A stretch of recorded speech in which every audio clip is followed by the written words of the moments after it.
Cheers. How's it going, everybody? Cheers. Cheers. Clink. Hold on. We are having an extra celebration today. It is Sandra from House of Funk, and this is Design Sips. Welcome. Welcome, everyone. See, we got all fancy for you guys. But the reality is, we're in my basement. But this is the power of an interior designer. It is. It is. Styling your background. Styling it up. So, on location at my house in a fabulous pandemic, this is Design Sips. And we are drinking bubbly this week, very fancy, because we are celebrating getting your work photographed, right? So getting to the end of a job that is so complete, that you're so proud of it, that you want to have it photographed. So that is worth some bubbly. Cheers. Cheers. So while everyone's getting on, why don't you tell us what you've been up to this week? How is the design part of your world going? So design seems to be alive and kicking where we are. So we're in the greater New York area, and there's a lot of things going on. The market is booming in real estate. We have a lot of people moving, right? There's a lot of movement going on in the world. So movement is always good for interior designers because people come into their home, their new home, and they want to make it their own. So lots of movement going on, lots of speaking to incredible potential clients, lots of projects kicking back off and getting into gear. I hope yours are as well. Yeah, we're kind of rocking and rolling all over again. So we've stayed busy the whole time, but things are getting back to the usual levels, which is really nice to see. Yeah, and why don't you comment what the industry is like in your area, how things are going, are things opening up, are you able to resume business and such, and we'd love to know how you are. Exactly. Let us know how you are, how you're feeling. I know so many of my dear friends in the South were business as usual for a long time, and now the wave is kind of moving through. So just know I know where you are, because I've been there since March 17th, and it's been a long road. I mean, here we are in July, right? I can't even. Crazy. It's so crazy. Time has flown by so incredibly fast, and just been kind of mind-blowing. So, yeah. Say lovey.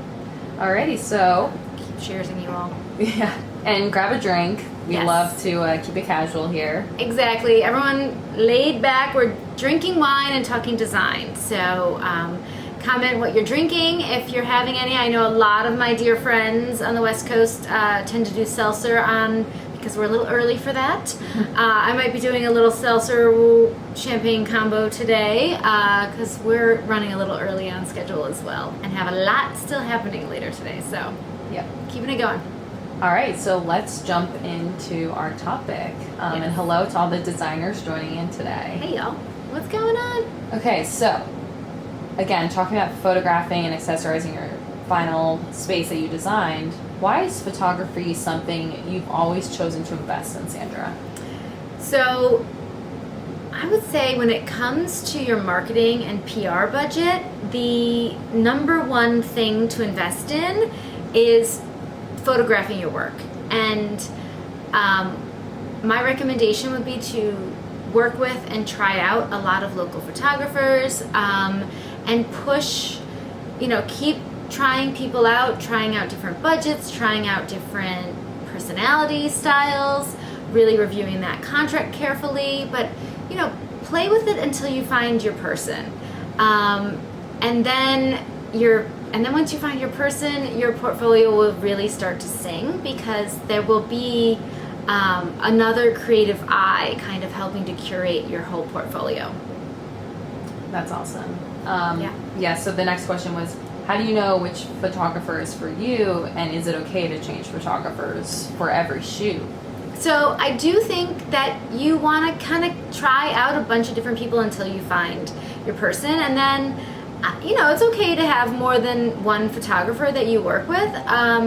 We work with someone who is more of a lifestyle photographer for for if we're doing headshots or a holiday event, and then we work with someone different if we're doing like a proper, full, project photography. So we do have different photographers in the mix. And I think that's great. I just also think like once you find your person who fits your budget and your aesthetic and that you love to work with, it's hard to go outside of that unless you absolutely have to.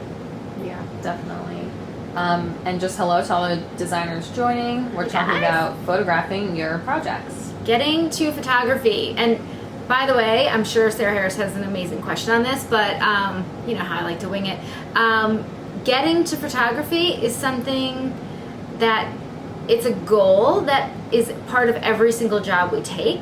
Of course, we'll take jobs where we're working with someone who doesn't want to be photographed, and that's fine. That's a decision we make at the beginning. But designing complete rooms that are fully, art on the walls, accessorized, like fully complete, we do from the very beginning. Because what we find is if you put in the layers of a room slowly over time, first you get the structure right, then you get the main pieces in, then you're going to come in later with art and accessories.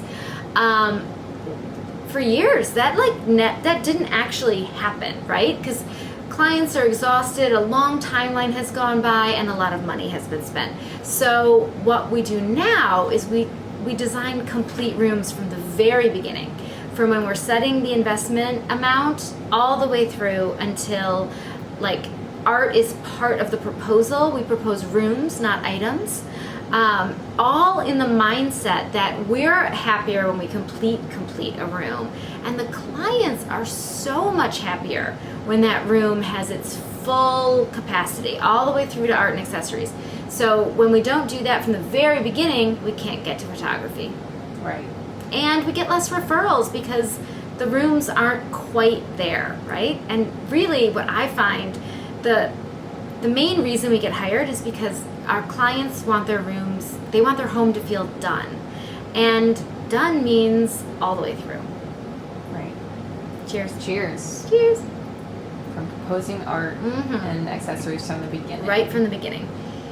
Okay, so, and I guess a good question would be, when you are proposing art and stuff, how are you breaking that out in that proposal? And accessories, do you know exactly how much it costs, or are you bunching it up? So we put art and accessories into the original investment, outline that we're going to be doing. It's in our numbers because we do analysis on past projects to project what the next job is going to cost. So art is always in that analysis number. And so it's naturally in the number that we suggest is needed to do the room. And then when we get to line iteming and putting together the investment amounts line by line, we really try to identify, for instance, we would say, rear wall, one piece of art approximately 52 by 52 or 65 by 50 or whatever. We try to identify the number of pieces we're going to need based on the space. So maybe we want to have sculpture on pedestal in corner and art on wall, and we try to get specific like that and then assess a number that we think fits with the level or aesthetic of this project. So some projects are going to be more of a to the trade art source, where it's more of a placeholder. It's not something you're going to be handing down through generations.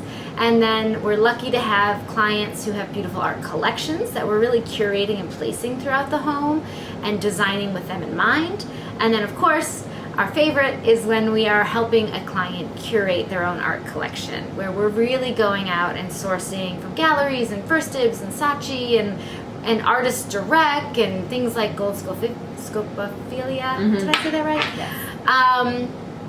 So getting out there and looking at local sources, vintage, all of that is obviously the dream.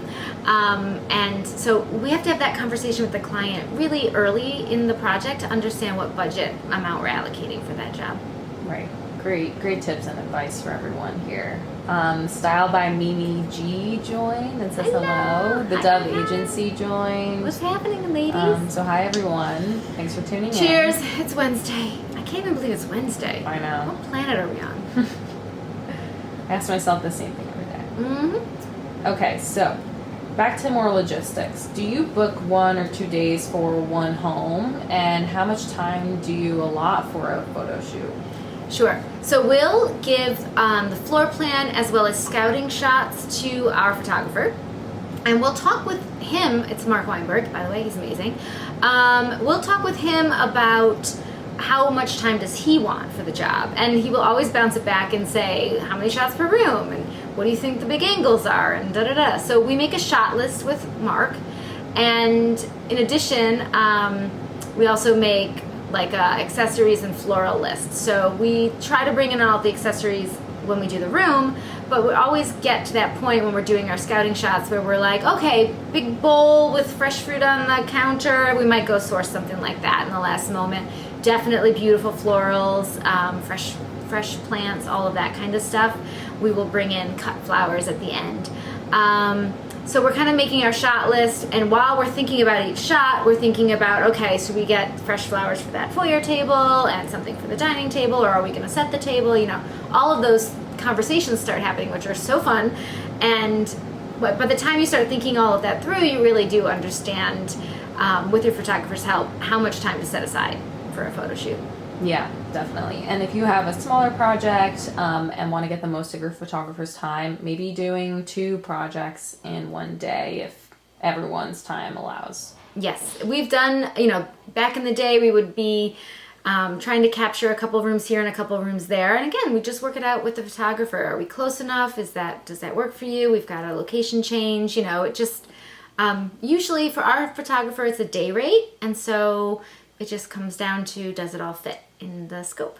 Yeah, totally. And we're preparing for a shoot right now, and Mark reached out and said, what's the address? Because he wanted to look at the Google Maps to know when the sun will be hitting certain spaces. I love that. Yeah, one of the first things we do on a shoot, and obviously he's even doing it before the shoot, which is awesome, is map out where the sun is and where it's going to be. And he knows, how much time he has in each room because he's been doing this for so long, because he really loves to follow the light and get that light streaming in the windows. It freshens up the photos so beautifully. So yes, thank you, Mark. Things. Yeah, thank you. Okay, so do you ever hire a stylist for the shoot? And do you have any styling tips? You mentioned fresh flowers are always a great trick, but something that makes it even look more livable, maybe? Yep. So we have worked with stylists and, love having that extra set of eyes for design and all the things. But the truth is we have a vision when we design these spaces, and we as long as we have the time to do it, we love to style the job ourselves and get, we set up the laptop and we're all looking at the shot and tweaking and editing. There's a lot that goes into those beautiful finished rooms. So again, I try to really design complete rooms, but having a beautiful bag, a beautiful pair of shoes, something to drape over a chair if you're in a master suite, just those little lifestyle things, even a laptop sitting on an end table, cup of tea, beautiful linen napkins that are pressed and ready to roll, maybe some bubbly or vino to be in the kitchen shot or in a beautiful bar setting. So we do bring stuff like that with us, certainly like food items, plates, dinnerware, little things like that. Pressed napkins are always wonderful. A lot of times in the eating kitchen, it'll be a stack of plates and a stack of napkins, and kind of just like the table's about to be set. We're trying to have like a storytelling in that. Yeah, definitely. So thinking that through is great. Yeah, we did style a cheese plate once in a beautiful sunroom. Yes. Great shot. Yeah, great shot. Great big pile of grapes. I love a cheese plate. Yes. It's one of the things I make best.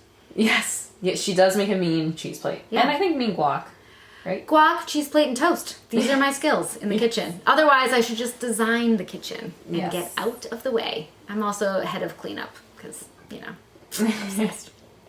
Campbell from Decorated Interiors joined. Hi, Campbell. Hi, darling. I miss you. It's been forever. I hope the babies are good. So, Sandra, I love this question from a designer. What do you do if your client has snuck in some of their own, accessories or even like a whole ottoman into the final design? How would you handle that before the photo shoot? Sure.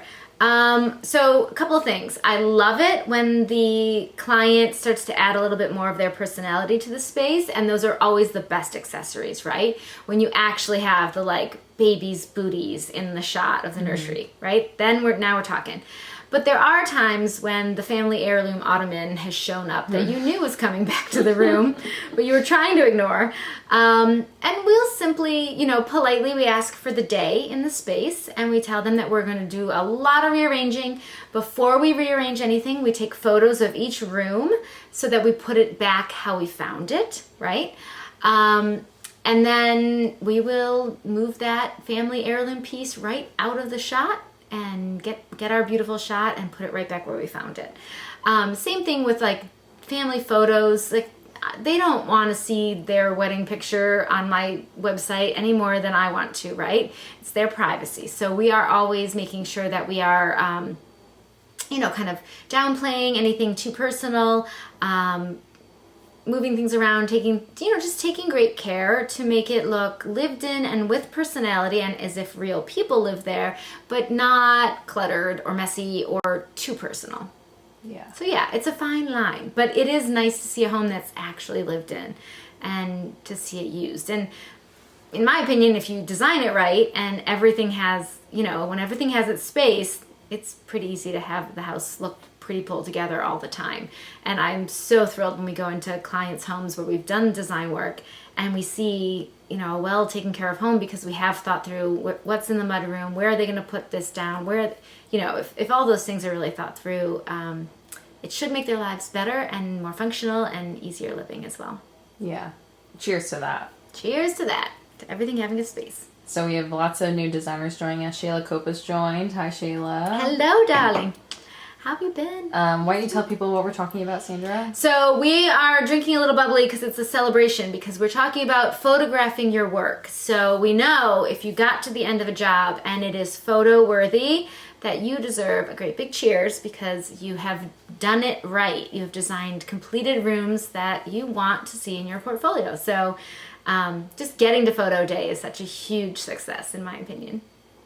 Yep. It's good stuff. Cheers, people. Cheers. And back to what you were saying about just letting the client know that you're going to be in the space. They absolutely don't need to be there. Happy to be obviously on site if they'd like. Yep. But taking the before photos, we did a kid's bedroom once and cleaned out just pounds of little toys. Yes. And it's fine. They were cool with it, but just making sure everything goes back where it belongs. Exactly. Yeah. When we do it with care and conscientiously, we take those photos of how we're going to put it back, then everything, everyone is cool. And we always leave at least one beautiful floral arrangement as a thank you for having us today. Something special to leave behind when we're doing a shoot. Yeah. Because we are taking over their house for a day usually. Yes. Mm-hmm. So the space maker _interiors says, Hello. Peter here, love Sandra from when I heard her on a podcast. Hi, Peter. What's happening? Thanks for joining. Yeah, thanks for being here. Cheers. I can see my Sarah hair. These glasses hold nothing, so I'm refilling champagne. Donnez-moi. Thank you. We're drinking the bubbly today because we're talking about getting your projects photographed. And we all know, by the time you get to photography, you deserve a toast because that is the ultimate goal, right? Beautiful, completed projects that are photo worthy and that you can't wait to get into your portfolio. And we talked about early when we first got onto Design Sips about this is professionally photographing jobs is always going to be my top priority in my marketing and PR budget.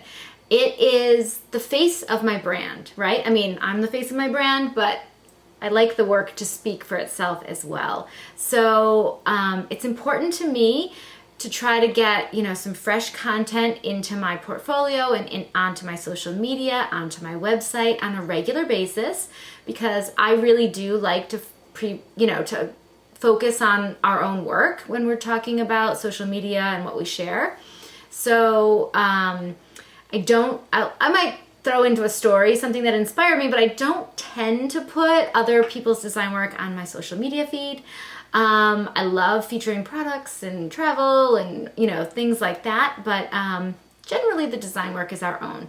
So we need to kind of keep freshening up that portfolio. And of course, we want to always be interesting, new, cutting edge, the latest thing that we've done. I wholeheartedly believe in timeless design that is super functional, that improves our clients' lives and improves their wellness, their overall well-being.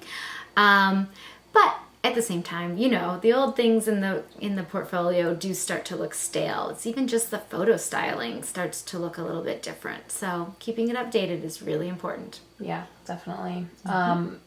And Monogram Appliances joined. Hello. Hi, Monogram. Okay, so a big question we always get is, do you ask the client to clean the space prior to you coming in? So again, generally speaking, our clients are keeping a beautiful home, right? If they've taken the care and time to invest in interior design, they likely have a regular cleaning service or are just regularly keeping up that beautiful design that we've done. But we will point out that when we're scheduling, perhaps it would be best if we dovetail in right after their cleaners come through so that everything is fresh and clean. And, you know, when we're doing photography that's chasing natural light, you know, dust on the end table is going to show up. So we always have our photo day kit with us as well, which of course includes a whole bunch of cleaning products in case we need to do a little spit shine in the moment. Yeah, maybe some chandeliers that really focus on a bulb that's like exposed, something like that. It's always good to have something on hand. And always a steamer for bedding. A steamer for bedding, a whole bunch of random light bulbs in case one is out or you don't like the color in one of them. I mean, we always do light bulbs, as our work always includes light bulbs because they make such a big difference. But they can be out when you get there. So like just having that kit with you, the steamer, the cleaning supplies. We always have felt pads and twisty ties to tie up cords. You know, it just saves, if it saves our photographer Mark hours in post to zip tie up the cords, and like maybe painters take them to the bottom side of the table instead of having him take out cords and take out cords. And you know, the less that you mess with those photos after the more realistic they look, right? Just like when you get those crazy overly retouched photos of yourself and you're like, why do I look like baby Simba? I don't know. I used to always look like baby Simba in really overtouched photos. And I was like, just show the wrinkles. It is what it is. Yeah, totally. The character. Right? The character. Right. Earned these. And wrinkles, I wouldn't say you're there yet. Laugh lines. We'll call them laugh lines, shall we? Okay, so how long after install do you photograph, or do you photograph the same day as an installation? Oh, hell no. Nothing is photo ready on install day. It looks like a crazy bomb went off, right? Just those little tiny white foamy things alone. Install day is a whole nother can of worms. I know we've done a design sips on it. We can probably comment it below, or we can find it and we'll put it out there for you. But it's a whole different day, where the whole day ends with us vacuuming up those tiny white things all damn day, and just breaking down boxes and cutting off the plastic on lampshades. No, it's a whole thing. Running to the hardware store 400 times for better light bulbs. Always the light bulbs. No, typically our installs are over multiple rooms, and so they're not likely to be on the same day because photography alone takes an entire day. And we want fresh flowers and there's prep. It's like those are two totally different days. But I do like to schedule photography as soon after installing the job as we can. Typically there's a punch list that's being executed, so I never schedule photography before I schedule that install, because inevitably something happens at install, something gets scratched, something doesn't fit quite right or something, and we need a little time to like work out the wrinkles, and that's our punch list time. So once we're in punch list mode and I kind of understand the timeline, then we start to think about photography schedules. Yeah, definitely. So someone asked, should I get a picture of myself in the space, or is that unnecessary? Yes, you should. Absolutely. So that's the other thing. Install day, I mean, you want to look photo ready because it's really fun to take behind the scenes videos and photos on install day when you're actually putting up a gallery wall or you're, actually having a fight with light bulbs.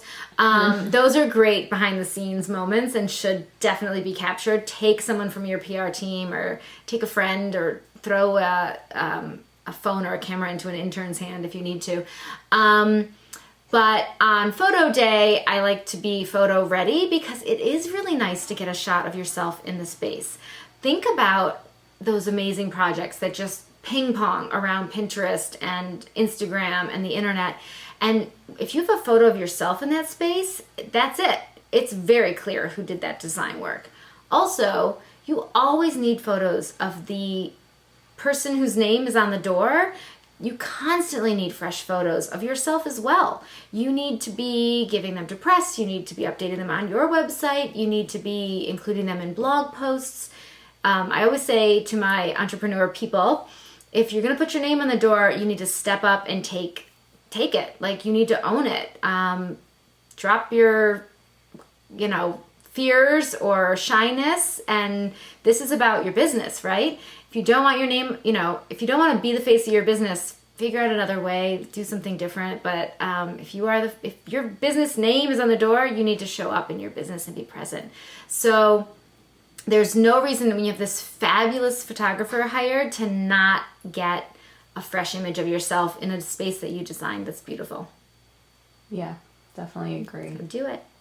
And like you mentioned, getting some video too. This is a great day to batch all that content. Oh, such a good day for that. Behind the scenes. Exactly. Because what we do is we'll get the shot set up with our photographer, and he's working in this room, and we'll go in the next room and we'll start fluffing those pillows, playing with the throws, getting everything just right. And somebody can be rolling film.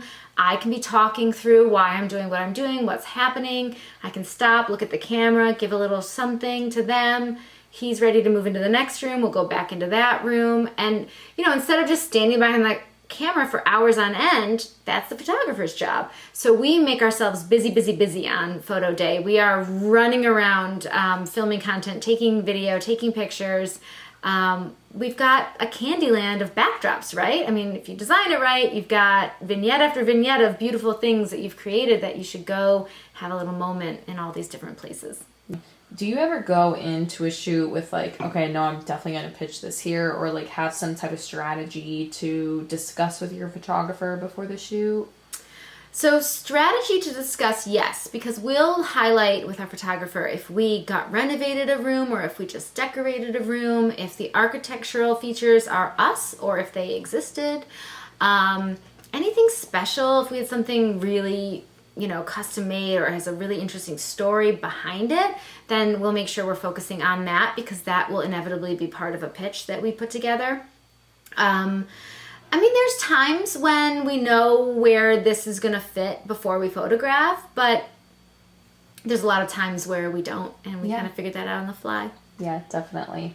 But most of our projects have a story too, so it's easy to know before or after. There's always a story. You may have to unearth it, but there's a story. So yes, I think if you're just saying, this nice couple wanted a pretty house and I did it, you need to dig a little deeper. There's all those layers of the onion, right? Why did they want a pretty house? Why did you pick? What's the color palette? Why? We have this really detailed design questionnaire that we give to our clients at the beginning of a job, and then we talk through, and we're just kind of trying to, again, peeling back that onion.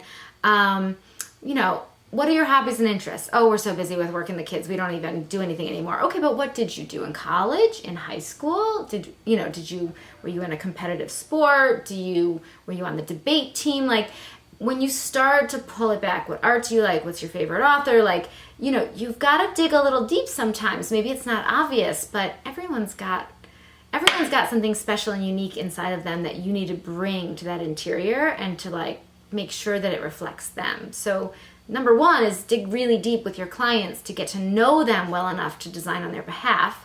And then number two is to just make sure you're bringing that story to light when you're telling the story later.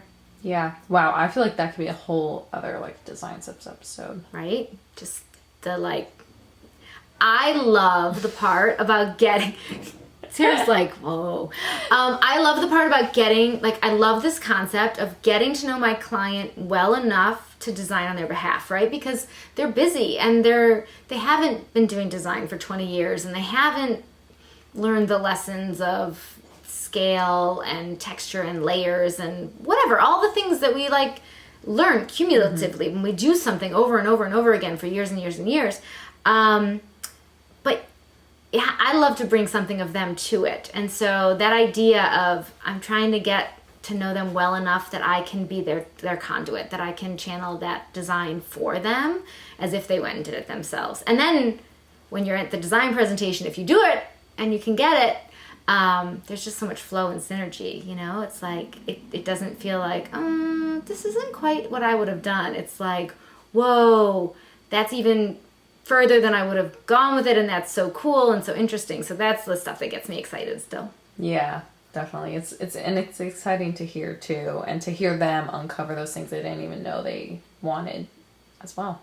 Yes. Oh, some fun stuff. Yeah.